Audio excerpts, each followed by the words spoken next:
بسم الله الرحمن الرحيم.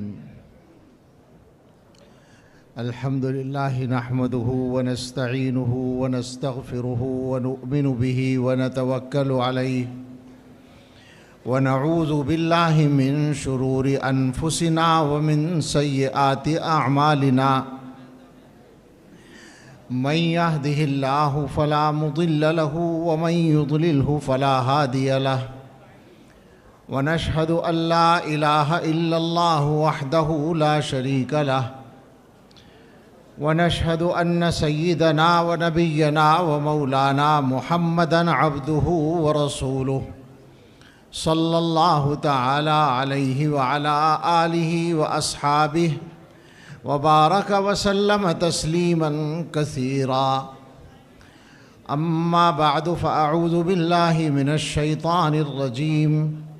بسم الله الرحمن الرحيم. وما أرسلناك إلا رحمة للعالمين. صدق الله مولانا العظيم. قال رسول الله صلى الله عليه وسلم: أنا سيد ولد آدم ولا فخر، أو كما قال عليه الصلاة والسلام. سبحان ربك رب العزة عما يصفون وسلام على المرسلين والحمد لله رب العالمين. اللهم صل على سيدنا محمد وعلى آل سيدنا محمد وبارك وسلم. اللهم صل على سيدنا محمد وعلى آل سيدنا محمد وبارك وسلم. اللهم صل على سيدنا محمد وعلى آل سيدنا محمد وبارك وسلم.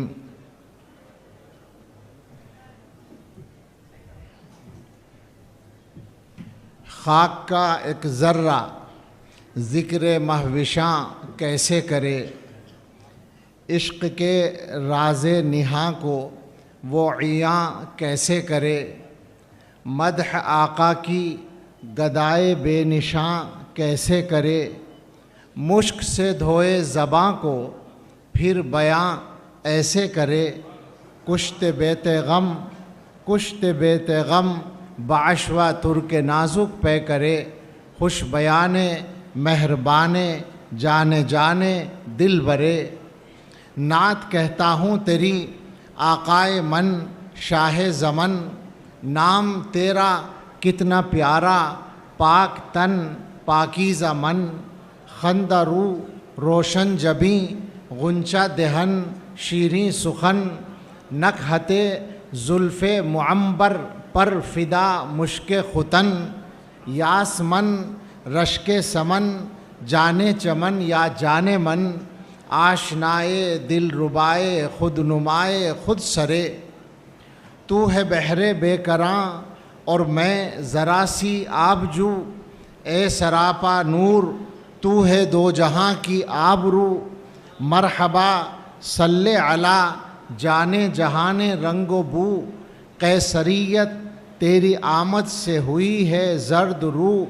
کفر سوزے دل فروزے خوب رو آہستہ خو، پاک دینے پاک بینے خوش تر ازہر خوش ترے.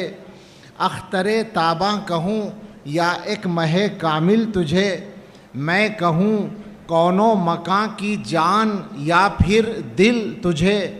میں سمجھتا ہوں نشان جادہ و منزل تجھے، دل کھینچیں بے ساختہ وہ ہے کشش حاصل تجھے. نازنین محجبین دل کشے یا دل کشے، جاں گدازے دل نوازے گوہرے یا اخترے. کوچے جانا گئے تو بن کے دیوانہ گئے، بادئے عشق و محبت پی کے مستانہ گئے. صبر آیا جب نہ ہم کو پھر تو روزانہ گئے، نعت یہ پڑھتے ہوئے بے اختیارانہ گئے. سادئے آزادئے مستانئے جانانئے، مست چشمے دیر خشمے طرف زیبا منظرے. اے سراپا خلق تیری ذات ہے ہر دل عزیز، تیرے صدقے میں خدا نے دی ہمیں عقل و تمیز. تیرے در کی خاک ہی سرما بنانے کی ہے چیز، توڑنا دم تیرے در پر جان و دل سے ہے عزیز، بے قرارم اشک بارم سخت زارم اے عزیز، دل برد جاں آورد ہر دم بطرز دیگرے صلی اللہ علیہ وسلم۔ اور اس کا احسان ہے، اس کا فیضان ہے، بزم ہستی کو اس نے سنوارا بہت۔ اس کا احسان ہے، اس کا فیضان ہے، میری ہستی کو اس نے سنوارا بہت۔ آج اشکوں سے میں نے محمد صلی اللہ علیہ وسلم، آج اشکوں سے میں نے محمد لکھا اور پھر اس کو ہونٹوں سے چوما بہت۔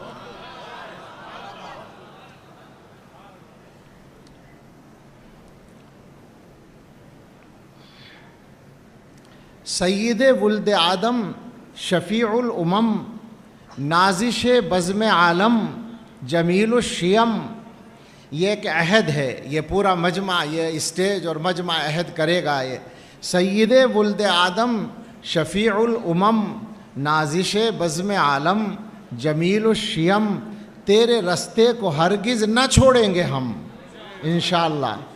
سید ولد آدم شفیع الامم نازش بزم عالم جمیل الشیم، تیرے رستے کو ہرگز نہ چھوڑیں گے ہم، چاہے ہم کو ستائے یہ دنیا بہت۔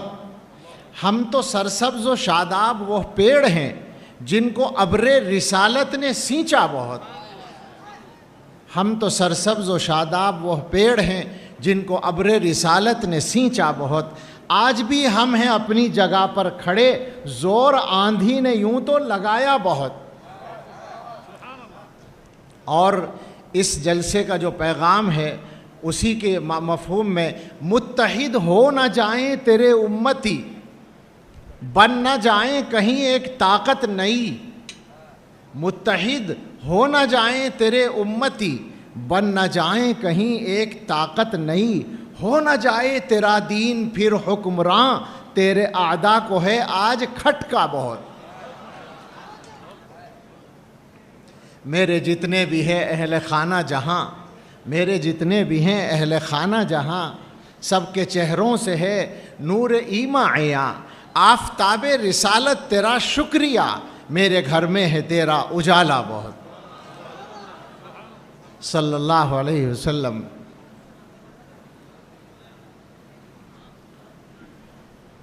اس مبارک پروگرام کا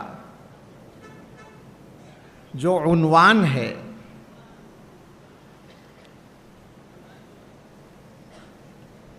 وہ ان جلسے کے منتظم حضرات کی گہری فہم کا اور دور اندیشی کا ثبوت ہے۔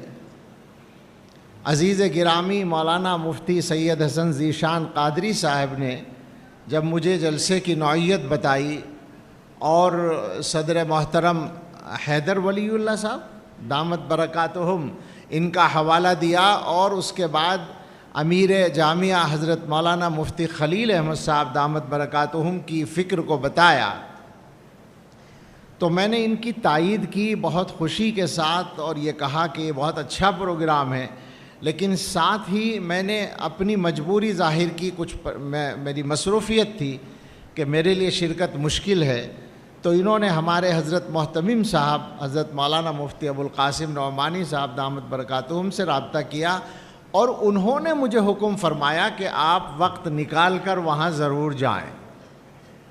تو اس طرح سے یہ جامعہ نظامیہ اور دارالعلوم دیوبند، اور اس کے بعد یہ پورے سجادگان محترم تشریف رکھتے ہیں، ان تمام درگاہوں کا بھی پیغام، اور اس کے بعد مسلمانوں کے مشہور رہنما، ہم ان کو مسلمانوں کا رہنما مانتے ہیں الحمدللہ، اور ملک کا رہنما مانتے ہیں، حضرت مولانا عبید اللہ خان اعظمی صاحب دامت برکاتہم، ان سب حضرات کی اس فکر سے یہ اجلاس ایک تاریخی اجلاس بن گیا۔ یہاں کا جو پیغام ہے وہ کافی وضاحت کے ساتھ آ چکا ہے۔ حکم کی تعمیل میں چند باتیں کہنی ہیں، تو وہ یہاں سے کہ مسلمانوں کے لیے چاہے اتحاد کا مسئلہ ہو یا دنیا کا کوئی بھی مسئلہ ہو، ان مسئلوں کا حل فقط ایک راستے میں ہے، اور وہ راستہ ہے سید الاولین والآخرین، رحمت للعالمین، خاتم النبیین حضرت محمد الرسول اللہ صلی اللہ تعالی علیہ وسلم کا راستہ۔ اور مسلمانوں کو جہاں جہاں متحد کرتا ہے وہ یہی نام مبارک متحد کرتا ہے۔ ایک مرتبہ بمبئی میں ایک جلسہ ہوا، مجھے اس میں دعوت دی گئی۔ اس جلسے کا عنوان تھا امت مسلمہ میں اتحاد کیوں اور کیسے۔ مجھ سے بیان کو کہا گیا، میں نے جو 1 گھنٹے کا بیان تھا اس کا خلاصہ 1 منٹ میں آپ کو سناتا ہوں۔ میں نے عرض کیا کہ اس آپ کے عنوان میں 2 سوال ہیں، امت مسلمہ کا اتحاد کیوں اور کیسے۔ پہلا سوال ہے امت مسلمہ کا اتحاد کیوں۔ میں نے کہا اس کا جواب یہ ہے کہ کیوں نہیں۔ یہ کیا سوال ہے کہ امت مسلمہ میں اتحاد کیوں؟ اس کا جواب یہ کہ کیوں نہیں۔ جب یہ امت ایک ہے اور یہ اشعار بار بار پڑھے جا چکے ہیں تو پھر اتحاد تو ہونا چاہیے۔ اصل سوال اگلا ہے کہ اتحاد کیسے۔ تو میں نے عرض کیا کہ اختلاف کیسے ہوا یہ دیکھ لو، اتحاد بھی آسانی سے ہو جائے گا۔ اختلاف ہوتا ہے اس راستے سے ہٹنے سے جو ہمارے آقا صلی اللہ علیہ وسلم نے متعین کیا ہے۔ ما انا علیہ واصحابی، یہ حضور علیہ السلام کا امت کے لیے مقرر کردہ راستہ ہے۔ اس راستے سے جب کوئی ہٹتا ہے تو اختلاف ہوتا ہے اور پھر فرقے بنتے ہیں۔ تو امت کے لوگ آ جائیں حضور کے راستے کی طرف، یہی ایک راستہ ہے، یہی ایک ذریعہ ہے اتحاد کا۔ اور اس میں نے یہ بھی عرض کیا، جیسے مولانا نے بات کی ہے، کہ یہ ہو سکتا ہے کہ اس بارے میں اختلاف ہو جائے کہ حضور کے راستے پر ہم سے چلنے میں کوئی غلطی ہو رہی ہے یا آپ سے کوئی غلطی ہو رہی ہے، اس مسئلے کو آپس میں بیٹھ کر حل کر لیں۔ اور جب تک حل نہ ہو تو اتحاد یہ ہے کہ امت کے مشترکہ مسائل کے لیے مشترکہ جد و جہد کا راستہ اپنائیں۔ اس لیے کہ دنیا والوں کی نظر میں ہم سب مسلمان ہیں، یہ تو ہمارے آپس کے قصے ہیں کہ تو کافر اور میں کافر، یہ تو ہمارے آپس کے معاملات ہیں۔ دنیا والوں کو ہم سب مسلمان نظر آتے ہیں، تو کم سے کم اتنا تو ہونا چاہیے کہ جیسے وہ ہمیں مسلمان سمجھتے ہیں ہم سب اپنے مسلمان ہونے کا ثبوت دیں۔ یہ اس اجلاس کا پیغام ہے۔ مجھے حکم ملا کہ سید الاولین والآخرین صلی اللہ تعالیٰ علیہ وسلم کے امتیازات پر کچھ بات کرو۔ میں یہ سوچتا ہوں کہ یہ موضوع اور ہم جیسا گونگا انسان، ہماری مجال کیا ہے؟ ہم نے تو یہ جانا اور سمجھا ہے کہ کوئی لفظوں میں کیسے بتائے، ان کے رتبے کی حد ہے تو کیا ہے۔ ہم نے اپنے بڑوں سے سنا ہے صرف اللہ ان سے بڑا ہے۔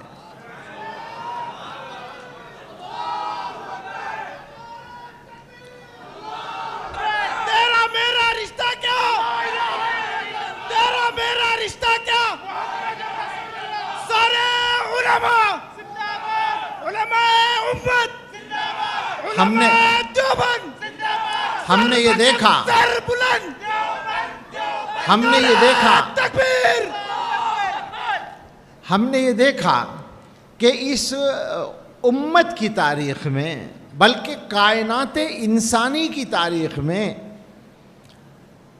اپنوں نے نہیں، اپنے تو عقیدت والے ہیں، غیروں نے یہ مانا کہ دنیا کی انسانیت کی تاریخ میں حضرت محمد الرسول اللہ صلی اللہ تعالیٰ علیہ وسلم سے بڑا بلکہ ان کے برابر کا کوئی انسان پیدا نہیں ہوا، نہ ہو سکتا ہے۔ ہم نے یہ دیکھا کہ حضور کو خراج عقیدت پیش کرنے کے لیے دنیا نے اپنی تمام صلاحیتوں کا استعمال کیا۔ کوئی آدمی آپ کو ایسا نہیں ملے گا جس کی شخصیت پر اتنے زیادہ لوگوں نے لکھا ہو۔ 2 لاکھ سے زیادہ کتابیں جس ذات گرامی کو خراج عقیدت پیش کرنے کے لیے اور ان کی سیرت کو بیان کرنے کے لیے لکھی جا چکی ہوں، ان کا مقابلہ کون کر سکتا ہے؟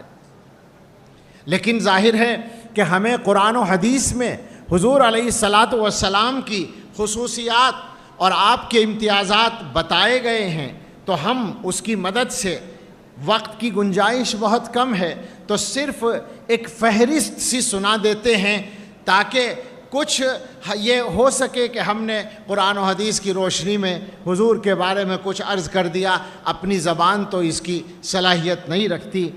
حضور علیہ الصلاۃ والسلام کی خصوصیات کو، آپ کے امتیازات کو جو امت نے، علماء امت نے کتابوں میں بیان کیا، وہ مختلف کتابیں ہیں جن کو پڑھنے کی ضرورت ہے۔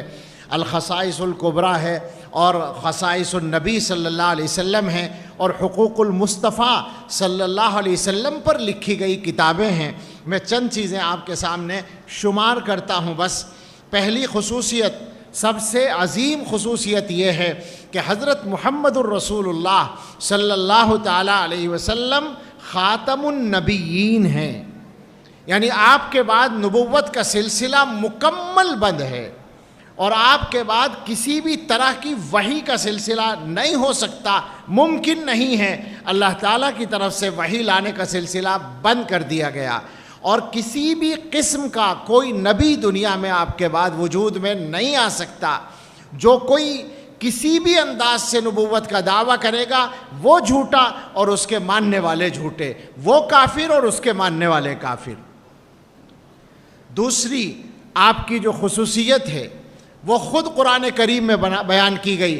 تبارک الذی نزل الفرقان علی عبدہ لیکون للعالمین نذیرا، یعنی آپ کی بعثت تمام عالموں کے لیے ہے۔ کان النبی یبعث الی قومہ خاصۃ، حضور نے فرمایا کہ پہلے نبی، ایک نبی آتا تھا اپنی قوم کے لیے، مگر میں بعثت الی الناس عامۃ، مجھے تمام انسانوں کے لیے نبی بنا کر بھیجا گیا ہے۔ تیسری خصوصیت خود قرآن کریم میں آپ کی بیان کی اللہ تعالیٰ نے، وما ارسلناک الا رحمۃ للعالمین، عالمین فرمایا، صرف مسلمین بھی نہیں، صرف الناس بھی نہیں، یعنی صرف مسلمانوں کے لیے رحمت ہوں ایسا بھی نہیں، صرف انسانوں کے لیے رحمت ہوں ایسا بھی نہیں، تمام عالموں کے لیے، جنات و انسان کے لیے، جانوروں کے لیے، فرشتوں کے لیے، زمین و آسمان کے لیے، اور ان کے درمیان پائے جانے والی تمام مخلوقات کے لیے، سمندر کی مخلوقات کے لیے، تمام عالموں کے لیے آپ کو رحمت بنا کر بھیجا گیا۔ چوتھی خصوصیت آپ کی، آپ کو قرآن عظیم دیا گیا۔ قرآن کریم حضرت نبی اکرم صلی اللہ تعالیٰ علیہ وسلم کے بے شمار معجزات میں، حضور کے معجزات بے شمار ہیں، 3000 سے زیادہ معجزے علماء نے شمار کیے ہیں، ان میں سب سے بڑا معجزہ قرآن کریم ہے، جس کی کوئی مثال دنیا کے کسی مذہب اور کسی قوم کے پاس نہیں ہے۔ پانچویں خصوصیت آپ کی، جو خود آپ نے ارشاد فرمائی کہ اوتیت جوامع الکلم، مجھے اللہ تعالیٰ نے جامع کلمات عطا کیے۔ عجیب بات ہے، آپ احادیث کو پڑھ کر دیکھیں تو اندازہ ہوگا، مثالیں پیش کرنے کا موقع نہیں ہے، ایک جملہ ہوتا ہے اور آپ اس کی تشریح میں ایک کتاب لکھ سکتے ہیں۔ حضور علیہ الصلاۃ والسلام کی زبان سے علم کے خزانے ابلتے تھے۔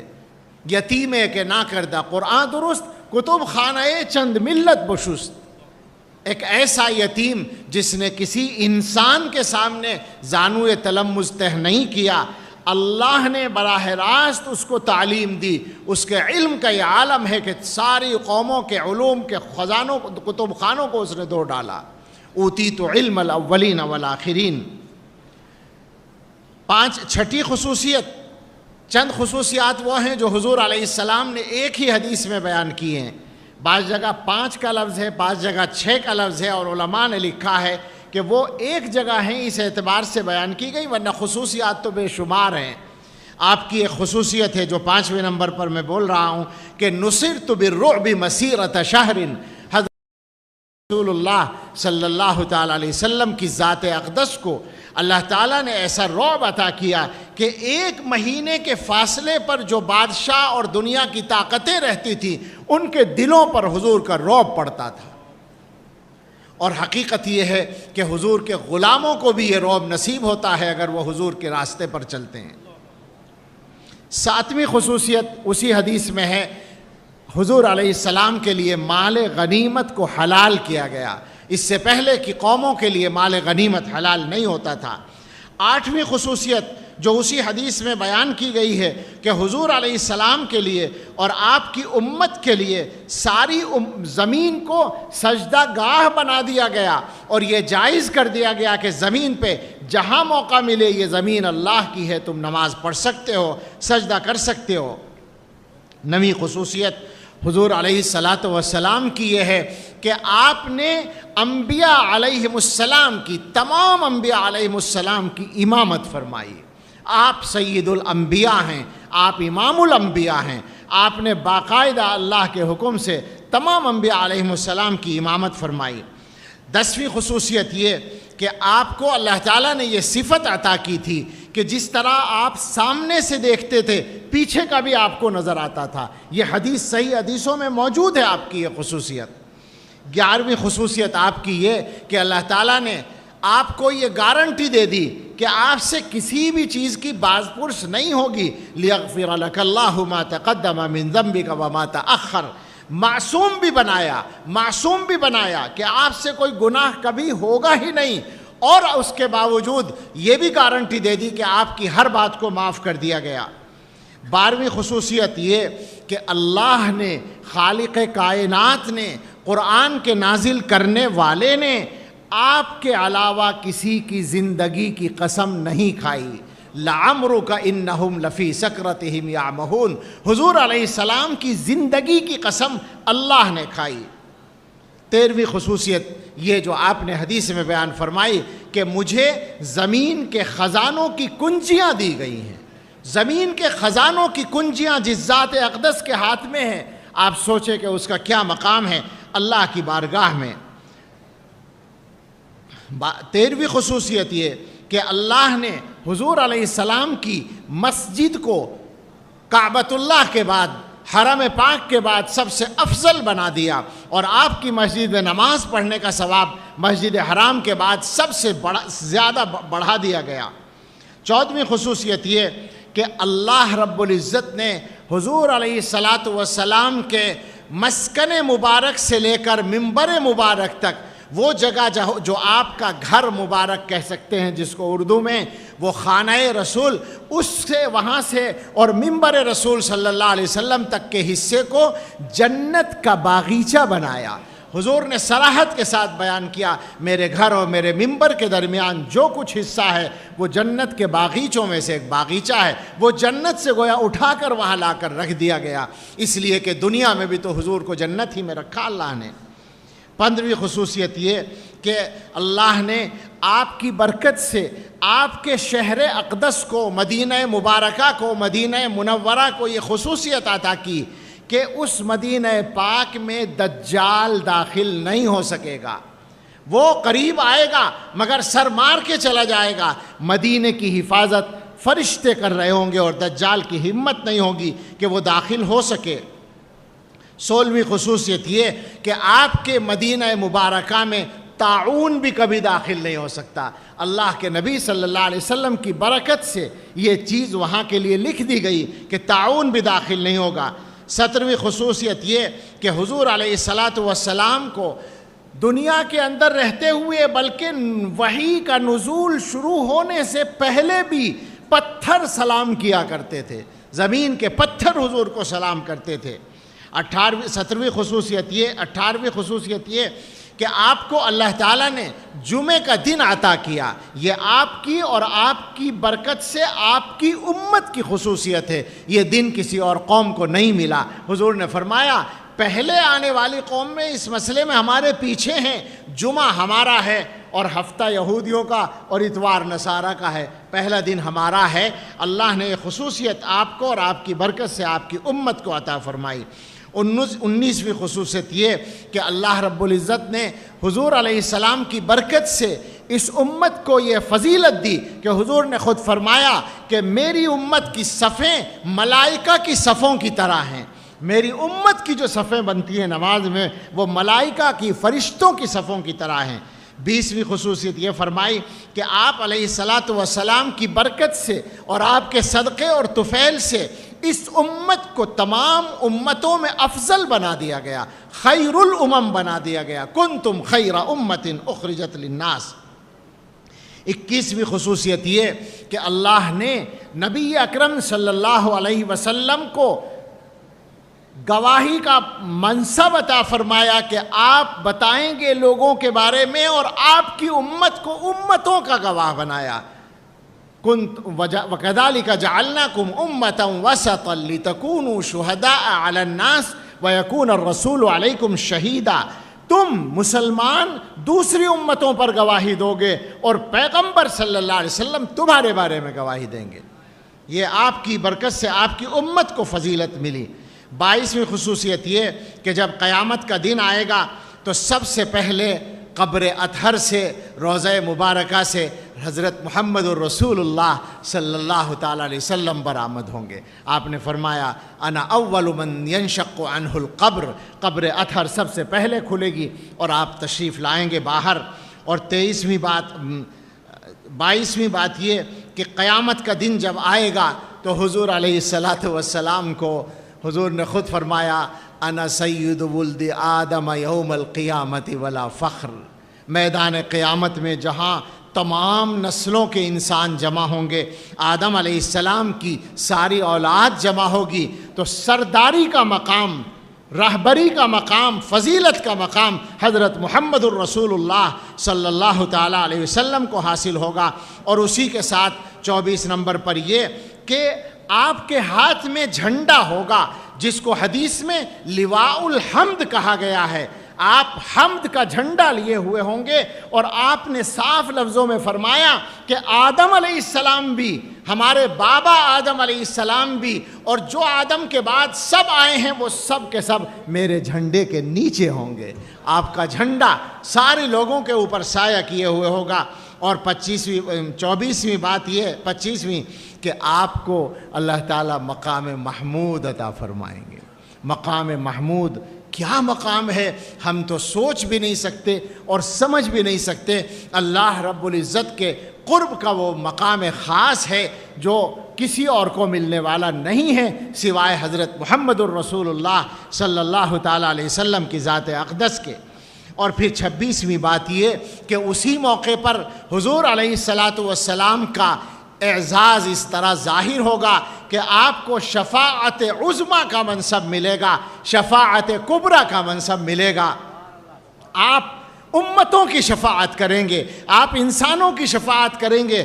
آپ اس دن میں جب رب تعالیٰ کا غضب بھی اپنے عروج پر ہوگا اور بڑے بڑے انبیاء, افضل ترین انبیاء گھبراتے ہوں گے, ایسے وقت میں ہمارے آقا سید الانبیاء والمرسلین رحمت للعالمین صلی اللہ تعالیٰ علیہ وسلم کو مقام شفاعت عطا کیا جائے گا. اللہ ہم سب کو ان کی شفاعت کے دائرے میں لے لے اور شفاعت نصیب فرمائے. 27واں یہ کہ حضور علیہ الصلاۃ والسلام نے یہ خوشخبری دی کہ جو میری امت ہے قیامت کے دن ان کے جو وضو کے اعضاء ہیں وہ چمکتے ہوئے آئیں گے. ان کے چہرے چمک رہے ہوں گے, ان کے ہاتھ چمک رہے ہوں گے, جہاں جہاں سے یہ وضو کرتے تھے وہ اعضاء ان کے چمکتے ہوئے نظر آئیں گے. یہ آپ کی برکت سے آپ کی امت کو مقام ملے گا. 28ویں بات یہ کہ حضور علیہ الصلاۃ والسلام نے فرمایا کہ سب سے پہلے پل صراط پر میں گزروں گا. حضور علیہ الصلاۃ والسلام پار ہوں گے اور اس کے بعد باقی لوگوں کو موقع ملے گا. اور اس کے بعد 29ویں بات یہ کہ جنت کا دروازہ سب سے پہلے حضرت محمد الرسول اللہ صلی اللہ علیہ وسلم کھٹکھٹائیں گے. میں جنت کا دروازہ, حضور نے فرمایا میں کھٹکھٹاؤں گا جنت کا دروازہ. اور 30ویں بات یہ کہ اس سے پہلے حضور علیہ الصلاۃ والسلام کو کوثر عطا کر دیا جائے گا, اور اس کوثر کی برکتیں ساری اس امت کو خاص طور پر ملیں گی. اور 30ویں بات یہ کہ آپ علیہ الصلاۃ والسلام قیامت کے دن جب آئیں گے تو آپ کی امت کی تعداد ساری امتوں سے زیادہ ہوگی، آپ کے ماننے والے سب سے زیادہ ہوں گے۔ اور آخری بات یہ میرے بزرگوں کہ حضور علیہ الصلاۃ والسلام نے فرمایا جنت میں ایک مقام ہے جس کو وسیلہ کہا گیا ہے، وہ وسیلہ اللہ کے بندوں میں سے صرف ایک بندے کو ملے گا، اور مجھے امید ہے کہ وہ میں ہوں گا۔ یہ خصوصیت ہے ہمارے آقا حضرت محمد الرسول اللہ صلی اللہ تعالیٰ علیہ وسلم کی۔ ہمارا مقام نہیں، ہماری مجال نہیں، ہماری زبان نہیں کہ ہم بات کریں، لیکن حکم کی تعمیل میں کچھ قرآن و حدیث کی روشنی میں یہ چند چیزیں ذکر کیں، اور اب میں موضوع کو سمیٹتے ہوئے چند منٹ میں اپنی بات ختم کرنا چاہوں گا۔ میرے بزرگوں، سوچنے کی بات یہ ہے کہ جو اس خصوصیات کے پیغمبر کی امت میں صلی اللہ علیہ وسلم ہمیں اللہ تعالیٰ نے پیدا کر دیا، تو کیا اس کا ہم پر کچھ حق نہیں بنتا؟ کیا اس کی وجہ سے ہمارے اوپر کوئی ذمہ داری نہیں آتی؟ ایک بات ساری دنیا کان کھول کر سن لے کہ حضرت محمد صلی اللہ علیہ وسلم کو جب اللہ نے دنیا میں بھیج دیا تو یہ طے کر کے بھیجا کہ اب ہدایت ملے گی تو ان کے نقش قدم سے ملے گی، ان کے بغیر اگر تم چاند پر بھی پہنچ جاؤ گے تو ہدایت نہیں ملے گی۔ ہمارے ہاں مجھے اتفاق سے یاد آیا، دارالعلوم میں ایک پروگرام تھا طلبہ کا، نعت پڑھی جا رہی تھی، ہمارے قاری صاحب تھے وہ نعت پڑھ رہے تھے، اس نعت میں ایک شعر آیا، ایک دم وہ ذہن سے چپک گیا اور ہمیشہ یاد رہتا ہے اور میں اس کو پڑھتا ہوں۔ شاعر نے ایک مضمون بیان کیا، عجیب مضمون ہے، اور وہ یہ ہے کہ سب کو پتہ ہے انسان چاند پر پہنچا، 1969 کا قصہ ہے، آپ کو معلوم ہے امریکہ اور روس کے سائنسداں چاند پر پہنچے، پہلی بار گئے، دنیا میں شور مچ گیا کہ صاحب چاند پر دنیا نے، انسان نے قدم رکھ لیا، خلا کو تسخیر کر لیا، لیکن ذرا آپ غور کریں وہ انسان چاند پر پہنچ کر واپس آ گئے، دنیا کا کون سا مسئلہ حل ہوا؟ دنیا کے کون سے جھگڑے ختم ہوئے؟ دنیا کی کون سی بیماریاں دور ہوئی؟ کچھ بھی تو نہ ہوا۔ سب کچھ ہوتا اگر حضرت محمد صلی اللہ علیہ وسلم کی انگلی پکڑ کر جاتے، آپ کا دامن تھام کر جاتے۔ اس کو شاعر نے کہا، اور وہ بھی یاد کر لیں آپ کہ چاند پر سے لے کر کے آئے تھے، یاد ہے نا؟ چاند پر سے کیا لائے تھے؟ مٹی، چاند کی مٹی، اور کوئی تھا ہی نہیں وہاں کچھ بھی، تو مٹی لے کر آئے تھے جو امریکہ میں ابھی بھی رکھی ہے ناسا کے دفتر میں۔ شاعر کہتا ہے ہمارا، بن تیرے وسیلے جو بلندی پہ گئے ہیں، مہتاب، مہتاب کہتے ہیں چاند کو، بن تیرے وسیلے جو بلندی پہ گئے ہیں، مہتاب پہ جا کر بھی انہیں خاک ملی ہے۔ کیا ہوگا؟ یہ فیصلہ ہے حضور کا، یہ اللہ کا فیصلہ ہے۔ بن تیرے وسیلے جو بلندی پہ گئے، وہ سمجھ رہے ہیں ہم بلندی پہ پہنچ گئے، ہم نے بڑا مرحلہ حل کر لیا، سر کر لیا، ہم نے چاند کو تسخیر کر لیا، ہم نے سورج کو تسخیر کر لیا۔ کیا کر لیا تم نے؟ ڈھونڈنے والا ستاروں کی گزرگاہوں کا، اپنے افکار کی دنیا کا سفر کر نہ سکا، جس نے سورج کی شعاؤں کو گرفتار کیا، زندگی کی شب تاریک سحر کر نہ سکا۔ کر سکتا تھا اگر محمد الرسول اللہ کا دامن پکڑا ہوتا صلی اللہ علیہ وسلم۔ بن تیرے وسیلے جو بلندی پہ گئے ہیں، مہتاب پہ جا کر بھی انہیں خاک ملی ہے۔ تو اب ہمارے مسلمان بھائی بتائیں، میں اپنی بات ختم کرنے جا رہا ہوں، مسلمان بھائی بتائیں، اللہ نے غلامی کا رشتہ دے دیا حضور کے ساتھ، اب اگر کوئی آپ سے آ کر ایسی باتیں کرے جو حضور کی غلامی کے رشتے کو توڑنے والی ہیں، تو کیا مسلمان، کسی مسلمان کے لیے گنجائش ہے کہ وہ ان باتوں پر کان دھرے؟ ایک آدمی کہتا ہے کہ میں نبی بن گیا، میرے پاس وحی آ رہی ہے، وہ پنجاب کا رہنے والا ہو یا کہیں کا بھی ہو، اس کا نام غلام احمد قادیانی ہو یا کچھ بھی ہو، اگر وہ یہ کہے کسی مسلمان سے آ کر، تو ایسا کیوں نہیں ہوتا کہ کوئی مسلمان اس کو جواب دے؟ کہ عام مسلمان جس کو کچھ بھی پتہ نہیں، وہ یہ کہے کہ میں نے کلمہ پڑھ رکھا ہے محمد صلی اللہ علیہ وسلم کا، اب میں کسی اور نبی کا کلمہ نہیں پڑھ سکتا، تو نبی نہیں ہو سکتا۔ میرا سوال ہے مسلمانوں سے ایسا کیوں نہیں ہوتا؟ انہیں شکار کیوں ملتا ہے اپنے لیے؟ یہ گاؤں میں جا کر، پہاڑوں میں جا کر، شہروں میں جا کر غلام احمد قادیانی کے ماننے والوں کو ماننے والے کیسے مل جاتے ہیں؟ یہ محمد صلی اللہ علیہ وسلم کی غلامی کو مسلمان کیسے بھولتا ہے؟ میرا سوال ہے میرا یہ سوال ہے کہ اگر ریاض گوہر شاہی آ کر یہ کہتا ہے کہ میں ان کے بعد اب میرا کلمہ پڑھنا ہے تو مسلمان وہ بات کہنے والے کے منہ پر جوتا کیوں نہیں مارتا کہ میں نے کلمہ پڑھ رکھا ہے محمد الرسول اللہ صلی اللہ علیہ وسلم کا، اب اس کے بعد میں کسی کا کلمہ نہیں پڑھ سکتا۔ وہ دھوکے دیتے ہیں، وہ غیروں کے ایجنٹ ہیں، وہ آپ کے ایمان کو خریدنا چاہتے ہیں، بگاڑنا چاہتے ہیں، وہ دھوکے دے رہے ہیں کلمہ اس طرح پڑھو، اور یا غیر مذہب والوں کو بھی داخل کر رہے ہیں کہ تم اللہ اللہ کا ذکر کر لو اور تمہارا بیڑا پار ہو جائے گا۔ یہ تصوف ان کو سکھا رہے ہیں۔ یاد رکھیں، کوئی تصوف اور کوئی مذہب اور کوئی ہدایت معتبر نہیں ہے محمد الرسول اللہ صلی اللہ علیہ وسلم کے بغیر، نہیں ہو سکتا، نہیں مانا جائے گا کسی بھی مذہب کا ماننے والا ہو۔ کیوں مسلمانوں کو یہ سمجھ نہیں آتی کہ میرے آقا صلی اللہ علیہ وسلم نے قیامت کے بارے میں بھی کچھ بتا رکھا ہے، قیامت سے پہلے کیا ہوگا، مہدی آئیں گے، عیسیٰ علیہ السلام آئیں گے۔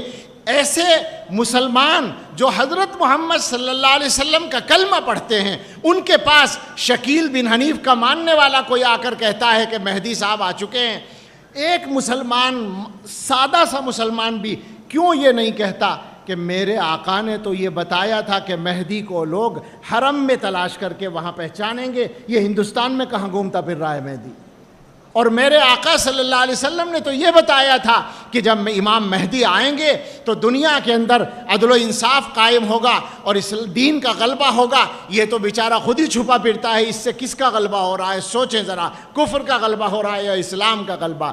میں عقائد کے موضوع پر تفصیلی بحث نہیں کر رہا، علمی بات نہیں کر رہا، میں تو صرف آقا کے حوالے سے، رحمت للعالمین صلی اللہ علیہ وسلم کے حوالے سے مسلمانوں کے ایمان کو ٹٹولنے کا کام کر رہا ہوں۔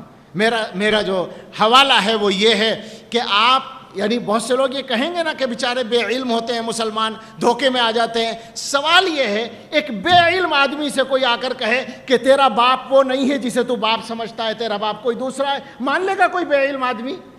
تو کوئی بے علم مسلمان کیسے مان لیتا ہے اس بات کو جب اس نے کلمہ پڑھ رکھا ہے حضرت محمد صلی اللہ علیہ وسلم کا، تو وہ کسی اور کا کلمہ پڑھنے کو کیسے تیار ہو جاتا ہے؟ یہ سوال ہے، یہ پیغام پہنچنا چاہیے، اور یہ پیغام یہ سارے علماء اور مشائخ جمع ہوئے ہیں یہی پیغام دینے کے لیے۔ میں جانتا ہوں یہ جو اتحاد کی آواز ہے اس پر کچھ تبصرے بھی ہوں گے، کچھ تنقیدیں بھی ہوں گی، بھائی تم تو آپس میں خود لڑتے ہو، یہاں کیسے تمہارا اتحاد نظر آ رہا ہے؟ ٹھیک ہے، بالکل لڑتے ہیں، ایک باپ کی اولاد ہوتی ہے، زمین کے جھگڑے ہوتے ہیں، ایک بھائی کہتا ہے میرا یہاں تک ہے، دوسرا کہتا ہے تیرا وہاں تک ہے، میرا یہاں تک ہے، لیکن اگر کوئی تیسرا آدمی اس زمین پہ آ کے قبضہ کرنے لگے تو پھر تو سب بھائی مل کر ہی اس سے لڑیں گے نا۔ یہ دین ہمارا ہے، ہم آپس میں لڑ رہے ہیں، معلوم ہے ہمیں۔